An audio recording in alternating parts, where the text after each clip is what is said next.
میں عمران خان ہوں، بہت عام خبروں کے ساتھ آپ کی خدمت میں ایک دفعہ پھر حاضر ہیں۔ اور سب سے پہلے تو یہ ہے کہ سینٹ کے بعد قومی اسمبلی میں بھی حکومت نے آئینی ترمیم جو ہے وہ منظور کروا لی ہے۔ اب یہ ہوئی کیسے ہے، یہ کہانی اب آپ کو بتانے کی ضرورت نہیں ہے۔ گزشتہ 2-2.5 ماہ سے آپ کو ہم یہی بتا رہے ہیں کہ ایک آئینی ترمیم کرنے کی کوشش کی جائے گی۔ پہلے یہ معاملہ قاضی صاحب کی ایکسٹینشن سے جڑتا تھا، پھر یہ معاملہ دیگر چیزوں سے جڑتا تھا، اب کرتے کرتے حکومت بچانے کے معاملات میں آ گئی۔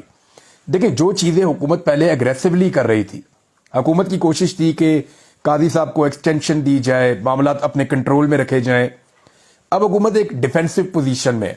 حکومت کم سے کم ایک ایسی آئینی ترمیم لانے پر آ گئی جس میں ان کی جو جعلی مینڈیٹ والی حکومت ہے وہ زیادہ دیر تک ٹھہر سکے، یا وہ بچ جائے، وہ حکومت نہ گرے۔ تو یہ اس وقت کا مدعا تو یہ ہے جو سمجھ آتا ہے۔ دیکھیں، اس میں جو سب سے ٹیکنیکل چیز ہے وہ تو ہے آئینی بینچ۔ اب آئینی بینچ کے حوالے سے نا یہ کچھ انکشافات کیے ہیں بیرسٹر گور صاحب نے کہ جو چیزیں مولانا فضل الرحمان صاحب کہہ رہے تھے نا کہ جو چیزیں میرے ساتھ طے ہوئی ہیں یا جو میرا آئینی مسودہ ہے اس کے اوپر آئینی ترمیم ہو رہی ہے، تو یہ بات غلط ثابت ہوئی، کیونکہ بیرسٹر گور صاحب نے کچھ چیزیں بتائی ہیں۔ ایک تو انہوں نے کہا کہ ترمیم کے حوالے سے جو چیزیں طے ہو چکی تھیں پاکستان تحریک انصاف اور فضل الرحمان صاحب میں اور کمیٹی کے اندر جو باتیں ہوئی تھیں، یہ ترمیم وہ والی نہیں ہے جو ایوان میں پیش کی گئی۔ وہاں پہ جعل سازی کی گئی، جعلی حکومت ہے نا، جعل سازی حکومت میں آئے فارم 47 پہ، تو وہاں پہ بھی انہوں نے جعل سازی کی۔ اب وہ جو جعل سازی کی وہ یہ ہے کہ نمبر 1 اس میں طے کیا گیا تھا، لیکن چند چیزیں تبدیل کر دی گئی ہیں۔ یہ طے تھا کہ جو بینچ بنے گا آئینی عدالت کا، اس میں کمیٹی میں انہوں نے کہا جی 5 سینئر ججز کا نام پہلے آیا تھا کمیٹی کے اندر کہ پہلے 5 سینئر ججز ہوں گے، ان کا آئینی بینچ بن جائے گا، یعنی چیف جسٹس ہوں گے، ان کے بعد 4 دیگر سینئر ججز ہیں۔ اگر منصور علی شاہ صاحب فرض کریں چیف جسٹس بنتے ہیں تو وہ ہوں گے سربراہ آئینی عدالت کے، ان کے بعد منیب اختر یا آفریدی، پھر نیچے امین الدین خان اور پھر ایک اور جج صاحب۔ تو اس طرح یہ 5 بنیں گے۔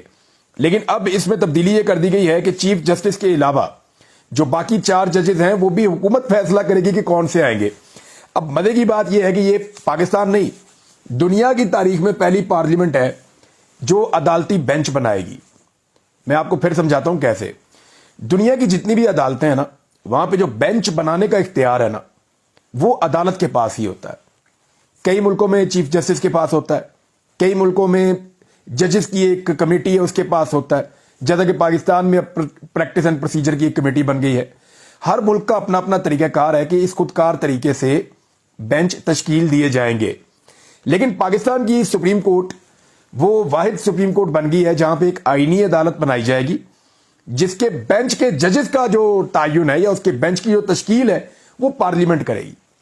یہ بڑی عجیب چیز ہے، یعنی میں حیران ہو رہا تھا، میں نے حبیب اکرم صاحب سے یہ بات سنی تو مجھے لگا کہ یہ تو دنیا کی تاریخ بدل دی ہے پاکستان نے آج۔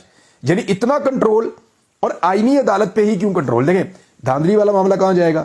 آئینی عدالت میں جائے گا، آئینی بینچ کے سامنے جائے گا نا۔ یہ جو آئینی ترمیم کرنا چاہتے ہیں کہاں جائے گا؟ وہیں جائے گا۔ حکومت سے ریلیٹڈ جتنی بھی چیزیں ہیں، جتنی بھی نااہلیاں ہیں یا جتنی بھی 2 نمبریاں ہیں، وہ ساری اسی بینچ کے سامنے جانی ہے۔ اب حکومت اپنا ایک ہم خیال بینچ بنا لے گی، چیف جسٹس چاہے اس کے اندر یرغمال ہو جائے، چیف جسٹس اگر مرضی کا نہیں بھی ہے تو اپنا ایک ہم خیال بینچ بنا لے گی، یا ایسے ججز کو شامل کیا جائے گا جنہیں بڑے آرام سے کمپرومائز پہ مجبور کیا جا سکتا ہو۔ تو ان ججز پہ ایک بینچ بنایا جائے گا تاکہ